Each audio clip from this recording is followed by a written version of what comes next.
Assalamualaikum warahmatullahi wabarakatuh. Bismillahirrahmanirrahim. Puji syukur kehadirat Allah Subhanahu wa Ta'ala yang telah melimpahkan karunia-Nya sehingga kami dapat menyelesaikan makalah ini. Penulisan makalah berjudul Mabadi Khaira Ummah bertujuan untuk memenuhi tugas mata kuliah ke-NU-an. Semoga makalah ini bisa memberikan manfaat bagi berbagai pihak. Amin. Yang pertama, di sini kami akan menjelaskan tentang latar belakang munculnya Mabadi Khaira Ummah. Munculnya gerakan Mabadi Khaira Ummah didorong oleh adanya kesadaran di kalangan para pemimpin NU bahwa untuk mewujudkan cita-cita dan tujuan NU, maka harus ada dukungan dari umat yang memiliki sifat-sifat terpuji, mental kejuangan yang tinggi, dan mampu mengemban tugas agama maupun organisasi.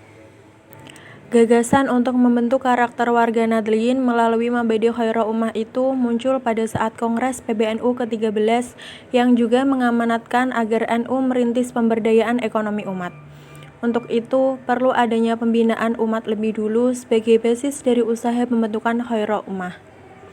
Pada sisi yang lain, gerakan memasyarakatkan Mabadi Khaira Ummah dilakukan bebarengan dengan gerakan pemasyarakatan NU keluar pesantren, sehingga upaya pembinaan dan penggalangan tersebut tidak hanya mempunyai dampak ke dalam, tetapi juga mempunyai dampak keluar, yaitu suatu umat yang dapat dijadikan panutan atau uswatun hasanah.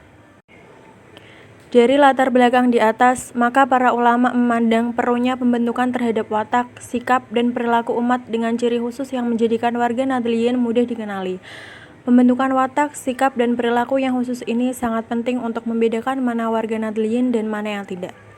Pada sisi lain, mengingat kondisi Indonesia saat itu belum merdeka dan setiap warga negara diharapkan perjuangan dan partisipasinya untuk ikut membebaskan bangsa ini dari belenggu penjajahan, maka pembentukan watak yang spesifik Islam Ahlussunnah wal Jamaah semakin dipandang perlu. Untuk itu, para ulama dan tokoh-tokoh panutan NU berusaha untuk merumuskan watak-watak dasar tersebut. Perumusan ini diharapkan dapat dilaksanakan oleh warga Nahdliyin dalam kehidupan sehari-hari, sehingga perilaku itu menjadi ciri khas warga Nahdliyin. Perumusan konsep tentang watak dasar ini kemudian dibahas oleh ulama NU sehingga menghasilkan konsep yang diberi nama Mabadi Khaira Ummah. Menanggapi hal itu, Kyai Haji Mahfud Shidiq, Ketua Dewan Tanfidiyah, menulis buku berjudul Ijtihad dan Taklid untuk rekonsiliasi. Kyai Haji Mahfud Shidiq percaya bahwa semua hukum-hukum Islam berdasar dari Al-Quran, sementara penafsiran Al-Quran harus berdasarkan pada hadis Nabi Muhammad lebih jauh. Kyai Haji Mahfud Shidiq melihat bahwa pada abad-abad awal sejak Nabi wafat, para ulama berbeda pendapat dalam beberapa kasus, terlebih karena belum ada kodifikasi hadis dan hukum atau fikih. Menurut Kyai Haji Mahfud Shidiq, pada abad ke-20, ketika beberapa madhab sudah mapan di dunia muslim, pemimpin-pemimpin NU hanya mengakui 4 pemikir yang bisa dipanggil mujtahid mustakil. Sesungguhnya artinya, Kyai Haji Mahfud Shidiq menunjukkan bagi mereka yang mampu berijtihad. Kyai Haji Mahfud Shidiq mengakui kewajiban untuk melakukan ijtihad, sedangkan mereka yang tidak mempunyai kemampuan untuk berijtihad harus bertaklid akhirnya. Kyai Haji Mahfud Shidiq menyimpulkan bahwa pemikiran para ulama adalah produk ijtihad yang berdasarkan kitab Allah, bukan hukum buatan mereka sendiri. Bahkan setelah madhab-madhab imam 4 mapan, tidak penting bagi kalangan awam untuk tahu sumber dan dasar pendapat para imam. Cukup dengan mengutip pendapat itu. Di samping itu, Kyai Haji Mahfud Shidiq juga merumuskan pemikiran Mabadi Khaira Ummah yang artinya prinsip dasar pembangunan umat yang ideal. Gerakan Mabadi Khaira Ummah merupakan langkah awal pembentukan umat terbaik, yaitu satu umat yang mampu melaksanakan tugas-tugas amar ma'ruf nahi mungkar yang merupakan bagian terpenting dari kiprah NU. Amar ma'ruf adalah mendorong perbuatan baik yang bermanfaat bagi kehidupan duniawi dan ukhrawi. Nahi mungkar adalah menolak dan mencegah segala hal yang dapat merugikan, merusak, merendahkan nilai-nilai kehidupan. Yang ketiga, kami akan menjelaskan tentang nilai-nilai dalam Mabadi Khaira Ummah. Amar ma'ruf adalah mengajak dan mendorong perbuatan baik yang bermanfaat bagi kehidupan dunia dan akhirat. Sedangkan nahi mungkar adalah menolak dan mencegah segala hal yang dapat merugikan, merusak, dan merendahkan nilai-nilai kehidupan. Prinsip dasar yang menjadi landasan munculnya konsep Mabadi Khaira Ummah yaitu berdasarkan Al-Quran Surat Ali Imran ayat 110 yang artinya kamu adalah umat yang terbaik yang dilahirkan untuk manusia, menyuruh kepada yang ma'ruf dan mencegah dari yang mungkar, dan beriman kepada Allah. Sekiranya ahli kitab beriman, tentulah itu lebih baik bagi mereka. Di antara mereka ada yang beriman dan kebanyakan mereka adalah orang-orang yang fasik. Terdapat 5 pilar utama yang mampu menguatkan sahabat-sahabati dalam mengimplementasikan mabadi khairul ummah, yaitu 1. As-Siddiq. Pilar ini mengandung arti kejujuran atau kebenaran, yaitu apa yang diucapkan sama dengan apa yang ada di batin. Jujur dalam hal ini berarti tidak pelin-pelan dan tidak dengan sengaja memutarbalikkan fakta atau memberikan informasi yang menyesatkan. Jujur yang pertama tentu saja jujur pada diri sendiri. Yang kedua adalah al-amanah wal wafa bil ahd.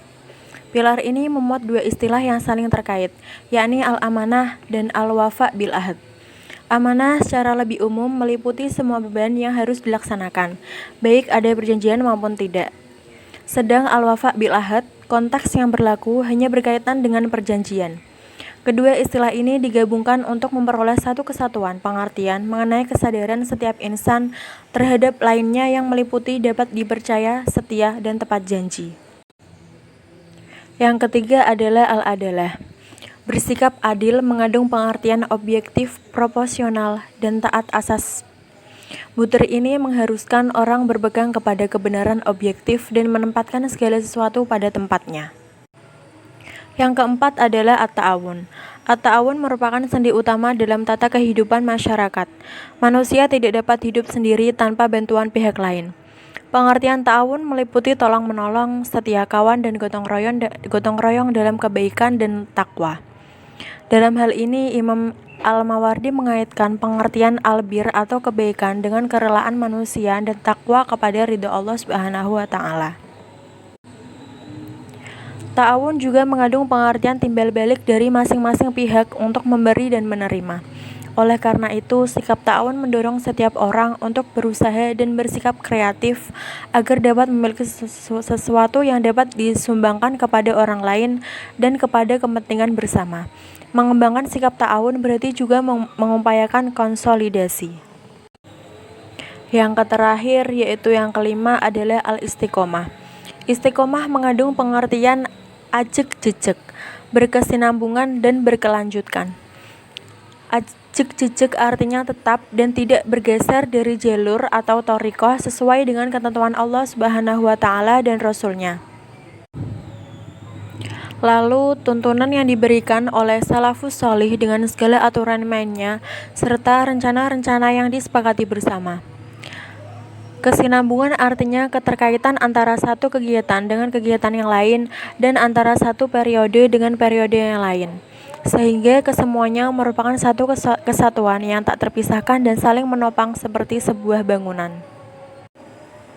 Sedangkan makna berkelanjutan adalah bahwa pelaksanaan kegiatan-kegiatan tersebut merupakan proses yang berlangsung terus-menerus tanpa mengalami kemandekan, merupakan suatu proses maju atau progressing, bukannya berjalan di tempat. Kesimpulan dari makalah ini adalah Mabadi Khairul Ummah merupakan gerakan pembentukan identitas dan karakter warga NU melalui penanaman nilai-nilai yang dapat dijadikan prinsip-prinsip dasar di dalam kehidupan warga NU baik sebagai masyarakat yang berbangsa dan bernegara. Mabadi Khairul Ummah berdasarkan atas 3 pokok, yaitu Al-Quran, Al-Hadis, dan meniru perilaku baik ulama salafus sholihin. Prinsip-prinsip yang diajarkan dalam konsep Mabadi Khairul Ummah terdiri dari 5, yaitu yang pertama as-sidqu atau sikap jujur, bersungguh-sungguh dan terbuka. Jujur ini meliputi kejujuran dalam ucapan, perbuatan, dan sikap perilaku sehari-hari. 2. Al-amanah wal wafa bil ahd atau senantiasa menepati janji dan memegang teguh kedisiplinan. Prinsip ini mempunyai arti tanggung jawab manusia terhadap segala apa yang diamanahkan kepada mereka, baik amanah dalam masalah duniawi atau amanah dalam masalah akhirawi. 3. Al-adlu atau bersikap adil. Artinya akan senantiasa memberikan hak dan kewajiban terhadap orang yang memilikinya secara proporsional. Mereka bersikap adil dalam menempatkan sesuatu pada tempatnya, berpihak kepada kebenaran, menyalahkan yang salah, dan membenarkan yang benar. Yang keempat adalah at-ta'awun atau mempunyai kepekaan sosial yang tinggi terhadap perkembangan lingkungan serta mempunyai kepedulian terhadap nasib-nasib kaum lemah yang membutuhkan bantuan dan pembinaan secara intensif sehingga mereka menjadi manusia yang mempunyai derajat yang sama, hak yang sama, serta kesempatan dalam meraih prestasi yang sama pula. Dan yang terakhir adalah al-istiqomah. Al-istiqomah adalah memegang teguh terhadap prinsip-prinsip utama walau dalam kondisi apapun. Konsistensi ini akan berjalan terus, tidak mengalami perubahan walaupun digoyahkan oleh godaan apapun yang dapat merubah terhadap prinsip dasar mabadi khairul ummah. Sekian presentasi dari kami, jika ada salah kata mohon dimaafkan. Wabillahi taufiq wal hidayah. Wassalamualaikum warahmatullahi wabarakatuh.